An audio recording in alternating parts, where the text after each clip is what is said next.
Kamu boleh nampak tak skrin cikgu?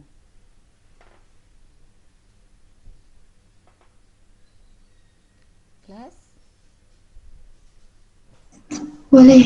Okey. Sekejap ya. Kecil, kecil. Aduh. Kecil. Okey. Okey, kita mula ya sekejap. Okey. Semua sihat?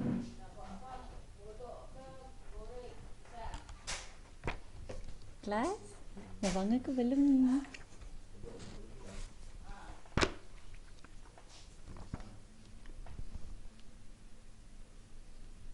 Hello?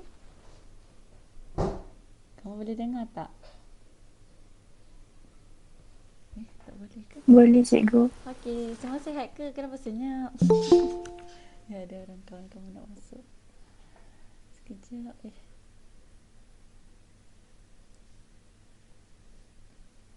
Ding dong. Okey, hari ni kita nak belajar sikit je. Tak banyak. Okey, selalu tak full. Tak full.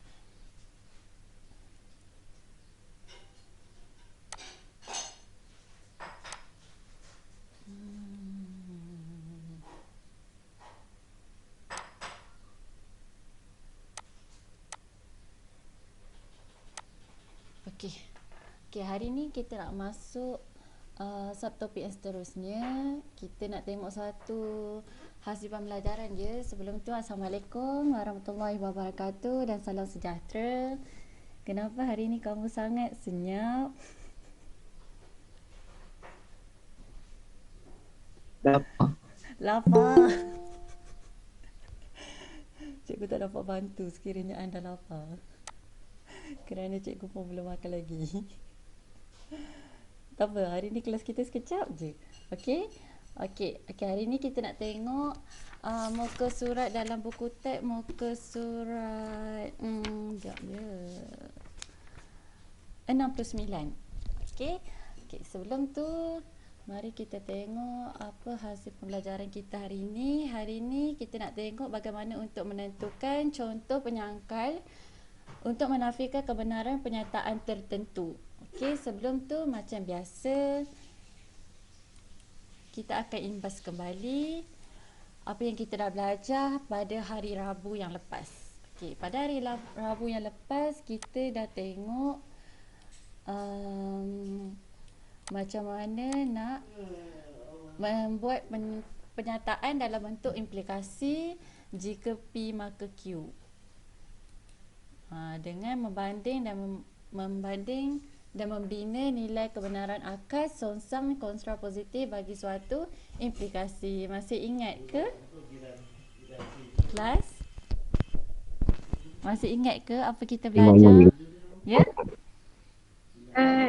Ingat, insyaAllah. Okey. Ingat ya. Jadi kita teruskan. Hari ni cikgu tak nak lama-lama. Sebab hari ni kita nak belajar sikit je. Sekejap, mana slide cikgu? Slide ni kan. Okey. Seterusnya hari ini kita nak tengok bagaimana untuk menentukan contoh penyangkal untuk menafikan kebenaran pernyataan tertentu. Okey, apa penyangkal tu? Mari kita tengok. Apa penyangkal? Okey, bagi setiap pernyataan palsu, sekejap cikgu punya ni laser. Okey. Bagi setiap pernyataan palsu, sekurang-kurangnya satu contoh penyangkal boleh diberikan untuk menafikan kebenaran pernyataan tersebut. Penyangkal ni macam, kalau kamu dah tahu pernyataan tu palsu, patut kamu kena buat satu contoh untuk membuktikan pernyataan tu memang palsu. Kamu nak buktikan dia palsu. Okey, contohnya. Okey. Dia cakap kat sini, pernyataan yang diberi adalah semua poligon mempunyai dua atau lebih penjuru adalah palsu. Pernyataan ni adalah palsu kerana segitiga tidak mempunyai penjuru. Maknanya segitiga ni lah merupakan penyangkal untuk menyokong nilai palsu tersebut. Dia dah cakap, dia kata kat sini semua poligon mempunyai dua atau lebih berpenjuru. Penyataan ni palsu. Kenapa palsu? Kamu kena bagi contoh yang menunjukkan, yang membuktikan dia tu palsu. Contoh kat sini dia bagi contoh segitiga tidak mempunyai penjuru. Itu membuktikan betul lah pernyataan itu palsu. Sebab dia kata semua poligon, tapi tak semua sebab segitiga tidak mempunyai penjuru. Okey.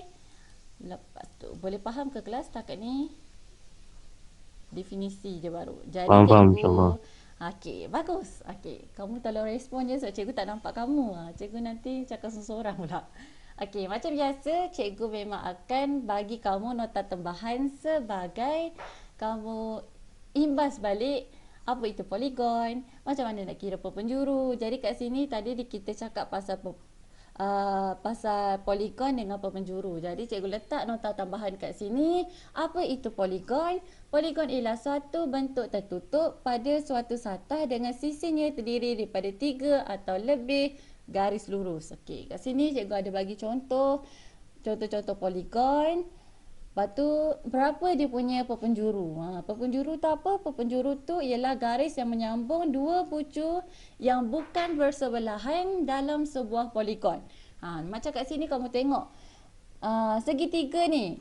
Tadi dia cakap semua poligon adalah dia cakap mempunyai 2 atau lebih penjuru. Tapi kita punya penyangkal kita kata segitiga tidak mempunyai penjuru. Betul ke tak? Betul. Kenapa dia tidak mempunyai penjuru? Sebab dia tak boleh nak buat garis yang menyambung 2 bucu yang bukan bersebelahan.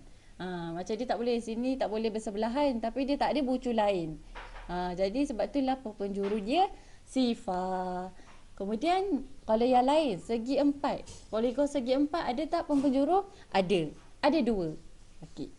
Cara lain untuk kamu nak tentukan penjuru dia ni, takkan contohnya kamu macam, takkan nak lukiskan satu-satu. Banyak kerja lah nak lukis. Tak payah lukis sebab kita ada formula dia.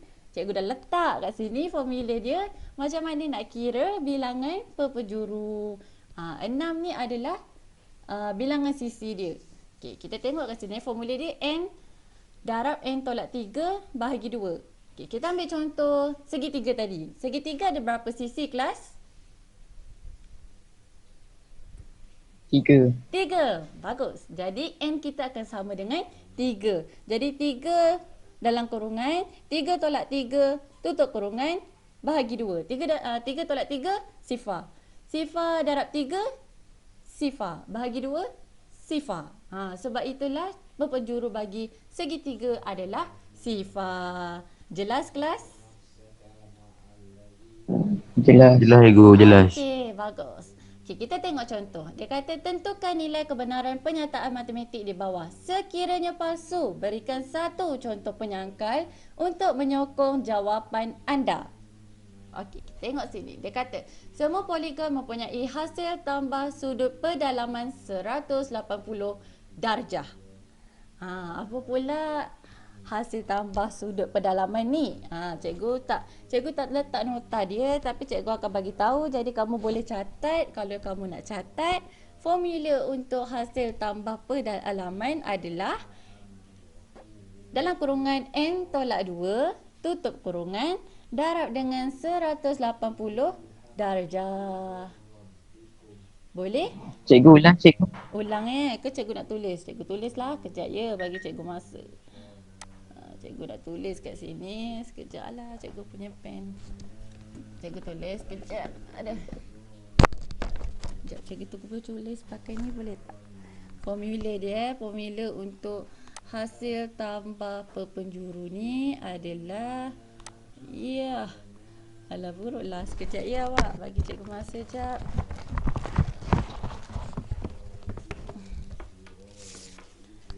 Cikgu nak letak mula-mula, lepas tu cikgu tak lepas pandang. Sekejap ya.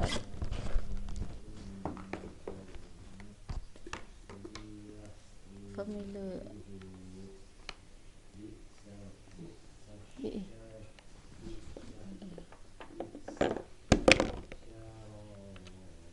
Ish.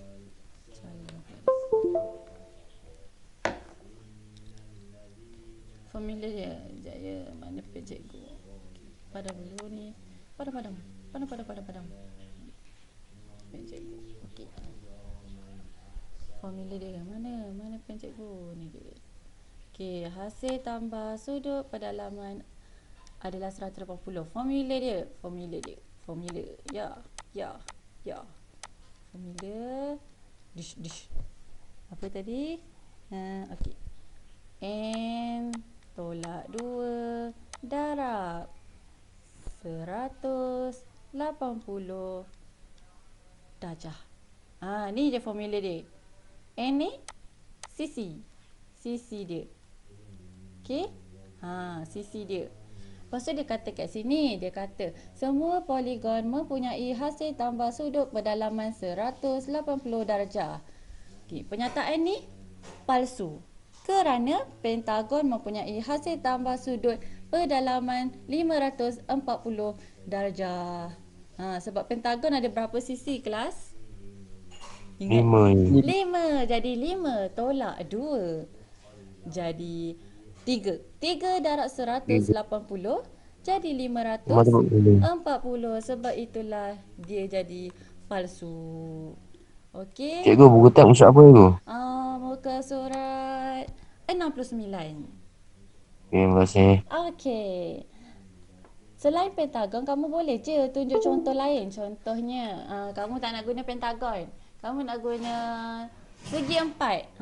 Pun boleh. Segi empat pun boleh. Lepas tu kamu nak guna, saya nak guna yang lain lah. Saya nak guna segi empat lah. Contoh segi empat. Segi empat ada 4 sisi.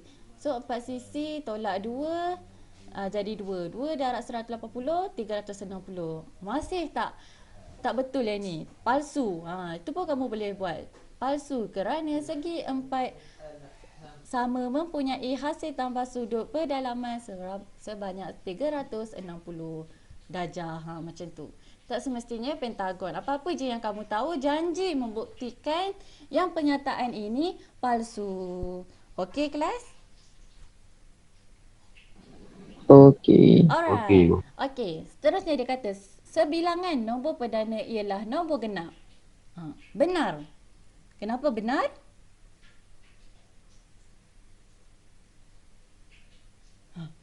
Tu. Sebab Sebab Sebab lupa apa? ya. Lupa.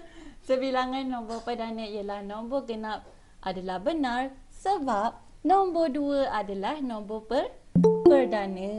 Jadi sebab itulah dia kata sebilangan nombor perdana tu benar. Kalau dia cakap semua nombor perdana semua nombor perdana ialah nombor genap, palsu. Sebab 2 je yang nombor genap, yang lain adalah nombor ganjil. Okey? Alright, dah ingat balik? Cikgu rasa slide sebelum ni cikgu ada bagi tahu nombor perdana 2 sahaja yang genap. Yang lain semua ganjil. Okey? Okey, seterusnya dia cakap 4 dan 8 ialah faktor bagi 20. Apa itu faktor? Jeng. Slide cikgu dah ada sebelum ni, cikgu dah bagi kalau kamu tak tahu. Try. Faktor tu apa?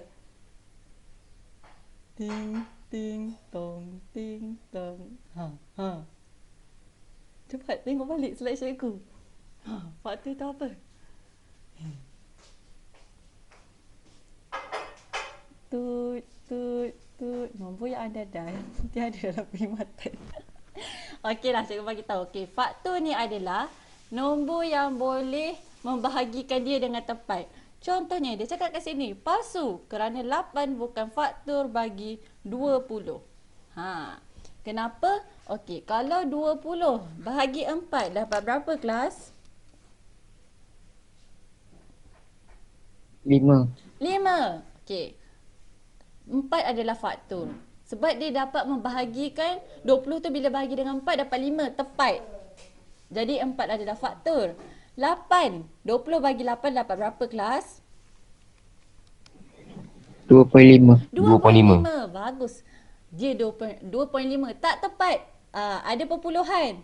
Tak mau perpuluhan tu tak boleh. Kiranya 8 ialah faktor bagi 8 ialah bukan faktor bagi 20 sebab bila 20 bahagi dengan 8 dia tak dapat jawapan yang tepat. Dia ada perpuluhan. Maka 8 itu adalah bukan faktor bagi 20. Walaupun 4 ini adalah faktor bagi 20 tapi disebabkan dia adalah dan maka dia jadi palsu. Jelas kelas? Dia Boleh. dah. Okey, bagus. Seterusnya dia cakap 6 atau 36 ialah gandaan bahagi 9. Gandaan bagi 9. 9, gandaan 9 berapa kelas gandaan 9?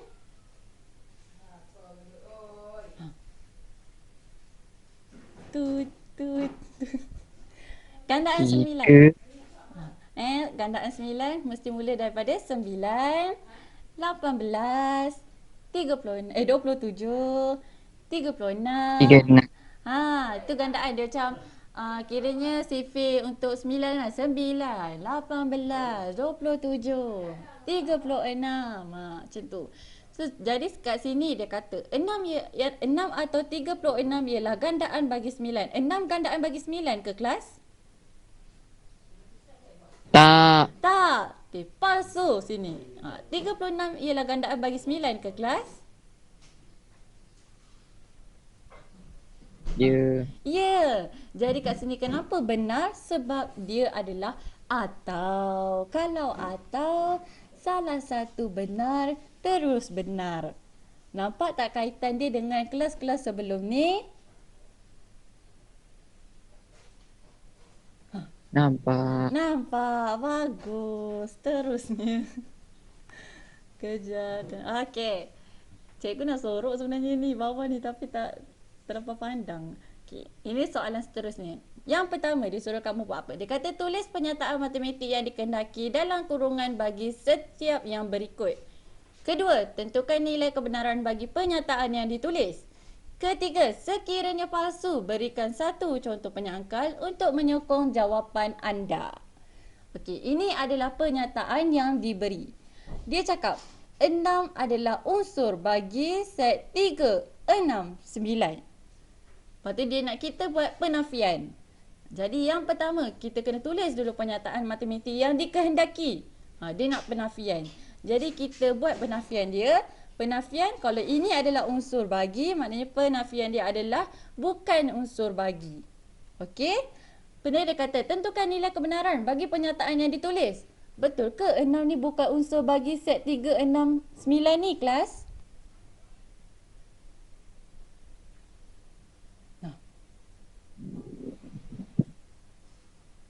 6 tu bukan unsur ke? Unsur ke tak? Unsur. Bukan unsur. Sebab dia kata kat sini penafian. Kita dah buat penafian tau. Kat sini dia kata 6 adalah unsur bagi 3, 6, 9. Lepas tu dia nak yang pertama kita buat penafian. Jadi kita kata 6 bukan unsur bagi 3, 6, 9 ni. Kenapa? Dia cakap palsu. Kenapa palsu? Betul. Sebab dia kata 6 ni adalah unsur bagi 3, 6, 9. Jadi bila kita dah buat pernyataan dia 6 ni bukan unsur bagi 3, 6, 9, maka dia jadi palsu. Sebab 6 memang unsur bagi 3, 6, 9. Betul lah macam kawan-kawan cakap tadi. Dia cakap maksud dia kat sini. Cikgu ingat dia maksud dia. Dia ingat cikgu ingat maksud dia kat sini. Okey? Maksud dia kat sini palsu. Sebab 6 memang unsur bagi dalam ni. Okey? Lepas tu dia kata kena bagi sebab. Kerana 6 ialah unsur bagi set 3, 6, 9. Okey. Seterusnya dia cakap semua gandaan 10 ialah gandaan 2. Pertama sekali tulis penafian dia. Jadi yang sebaliknya kita nak nafikan dia. Jadi penafian dia bukan semua gandaan 10 ialah gandaan 2. Palsu. Kerana semua gandaan 10 boleh dibahagikan tepat dengan 2. Okey, gandaan 2. Apa kelas gandaan 2?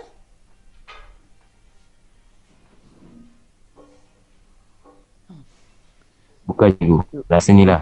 4, 6, 8. Betul. Gandaan 2 adalah 2, Ya, 4, ya. 6, 8, 10, 12, bla bla.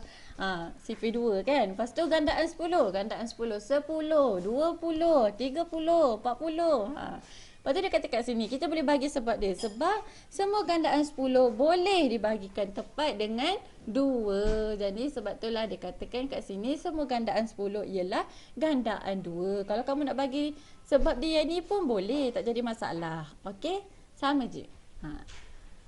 Seterusnya, dia cakap kat sini. Jika X lebih besar daripada 5, maka X lebih besar daripada 3. Dia nak kita buat akas. Okay. Kalau akas, dia jadi terbalik.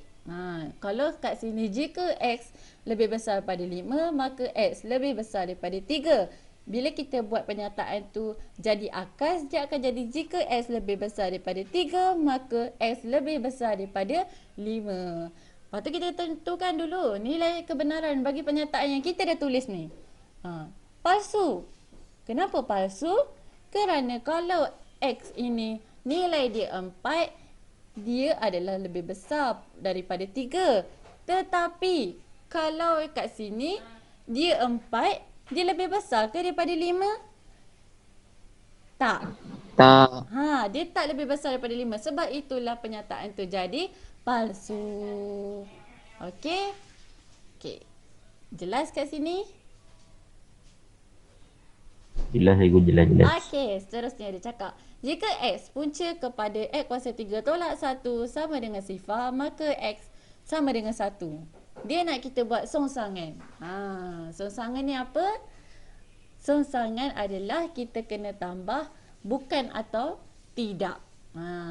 Jadi kat sini kalau dia kata X punca kepada X kuasa 3 tolak 1 sama dengan sifar, maka kat sini kita kena buat jika X bukan punca kepada X kuasa 3 tolak 1 sama dengan sifar, maka X tidak sama dengan 1. Macam ni tulis dia. Okey.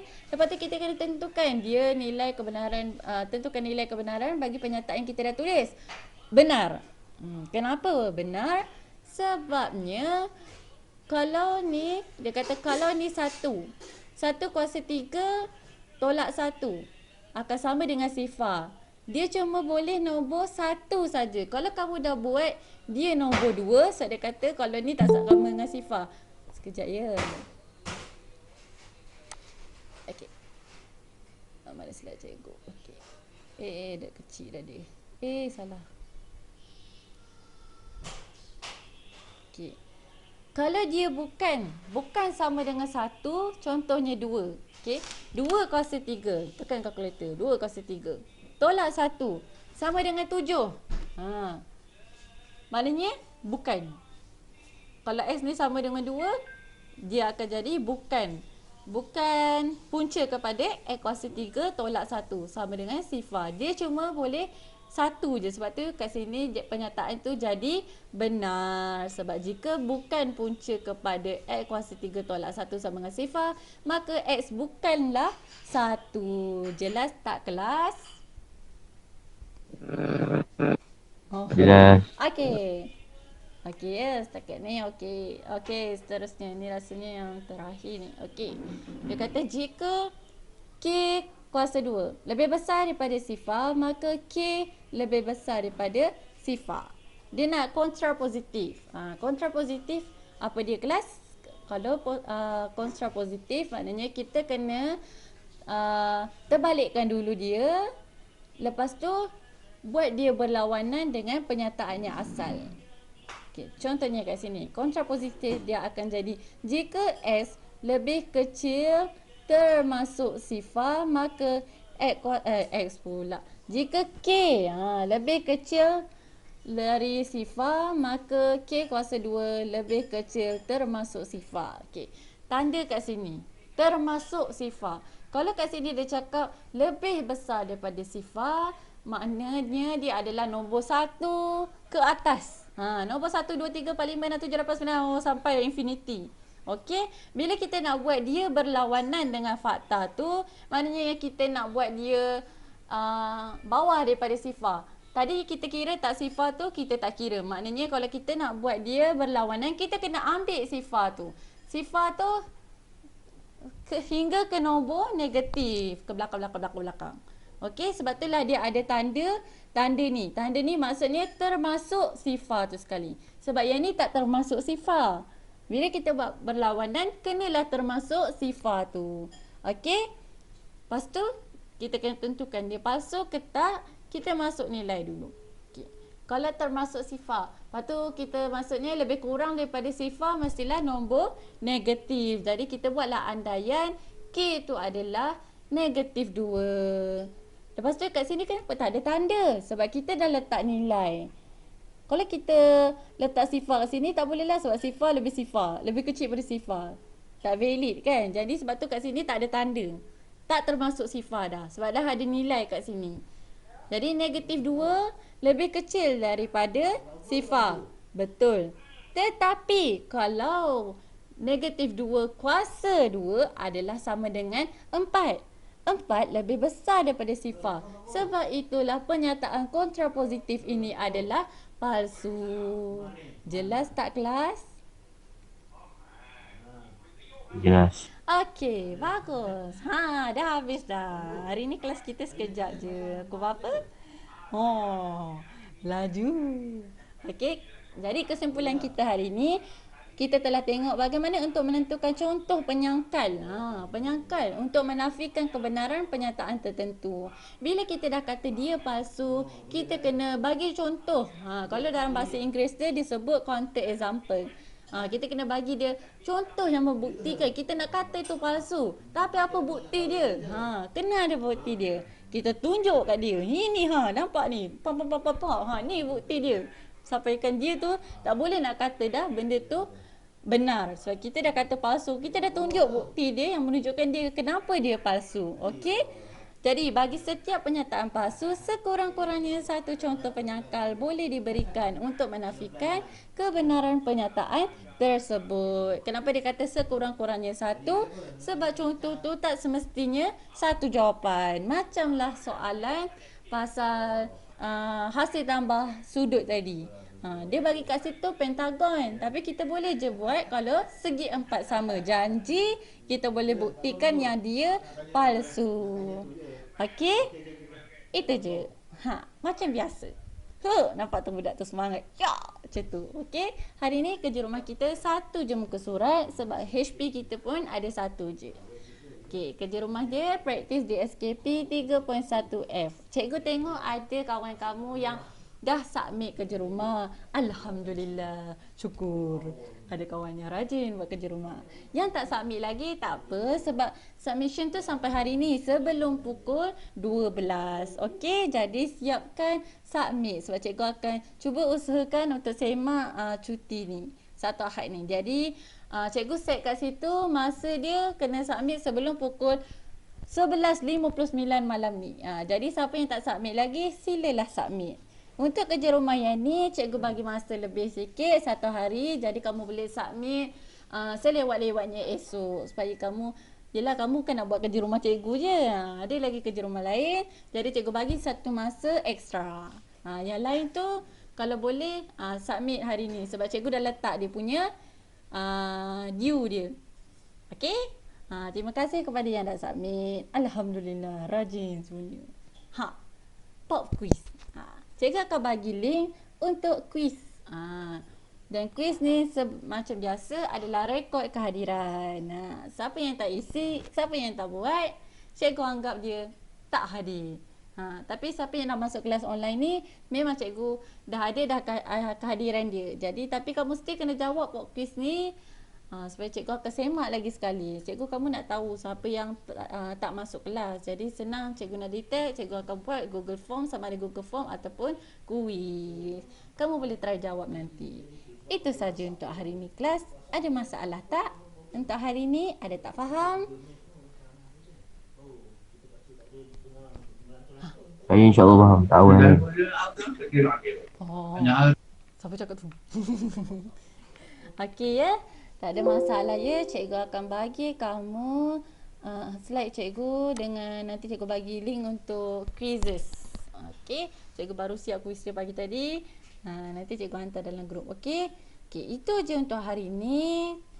Cikgu harap semua okey. Ada tak apa-apa masalah sebab minggu depan kita akan masuk 3.2 iaitu hujah. Cikgu rasa hujah ni ada kaitan juga dengan yang depan-depan. Jadi kenalah master yang depan-depan, barulah boleh master yang belakang-belakang. Okey kelas? Ada sebarang soalan? Enggak. Enggak ada. Wow, Indonesia gitu. International je barangkali. Hebat. Okey, itu saja untuk hari ini. Terima kasih kerana masuk kelas cikgu. Sebarang masalah kamu boleh WhatsApp je cikgu. Cikgu tengok macam dalam Google Classroom tak ramai lagi yang masuk. Cikgu rasa macam nak letak je link quiz tu kat Google Classroom, jadi barulah semua orang nak masuk agaknya. Nanti cikgu cuba. Okey, itu je kelas. Sekian, terima kasih. Assalamualaikum.